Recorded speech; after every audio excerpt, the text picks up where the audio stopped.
D K Shivakumar ಅವರ ಸಚಿವ ಸಂಪುಟ ವಿಸ್ತರಣೆಯಲ್ಲಿ ಚಿಕ್ಕೋಡಿ ಸದಲಗ ಮತಕ್ಷೇತ್ರದ ಅತ್ಯಂತ ಹಿರಿಯ ಕಾಂಗ್ರೆಸ್ ಪಕ್ಷದ ನಾಯಕರಾದ ಶ್ರೀಮಾನ್ ಪ್ರಕಾಶ್ ಹುಕ್ಕೇರಿಯವರಿಗೆ ಅಥವಾ ಅವರ ಮಗನಾದ ಗಣೇಶ್ ಹುಕ್ಕೇರಿಯವರಿಗೆ ಸಚಿವ ಸಂಪುಟದಲ್ಲಿ ಸ್ಥಾನವನ್ನು ಕೊಡಬೇಕಂತ ಸದಲಗ ಚಿಕ್ಕೋಡಿ ಮತಕ್ಷೇತ್ರದ ಪರವಾಗಿ ಎಲ್ಲ ಕಾರ್ಯಕರ್ತರ ಪರವಾಗಿ ನಾವು ಕೇಳ್ಕೊಳ್ತಾ ಇದ್ದೇವೆ. ಸುಮಾರು 2014ರಲ್ಲಿ ಪ್ರಕಾಶ್ ಹುಕ್ಕೇರಿಯವರು ಸಚಿವರಿದ್ದಾಗ ಹೈಕಮಾಂಡ್ ಹೇಳಿದ ತಕ್ಷಣ ಸಚಿವ ಸ್ಥಾನವನ್ನು ಬಿಟ್ಟು ಲೋಕಸಭೆ ಸ್ಪರ್ಧಿಸಿದರು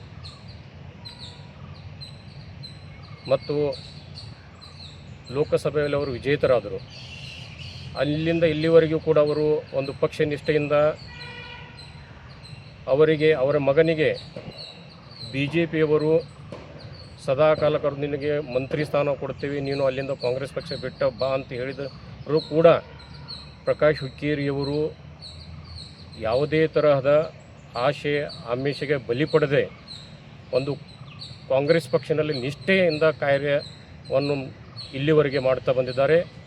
ಅವರಿಗೆ ಅಥವಾ ಅವರ ಮಗನಿಗೆ ಸಚಿವ ಸಂಪುಟದಲ್ಲಿ ಸ್ಥಾನಮಾನ ಕೊಡಬೇಕು. ಕೊಡದೇ ಇದ್ದಲ್ಲಿ ಸದಲಗ ಮತಕ್ಷೇತ್ರದ ಎಲ್ಲ ಕಾರ್ಯಕರ್ತರು ನಾವು ಹೋರಾಟವನ್ನು ಮಾಡ್ತೀವಿ ಅಂತ ಈ ಮುಖಾಂತರ ಎಚ್ಚರಿಕೆ ಕೊಡುತ್ತೇವೆ.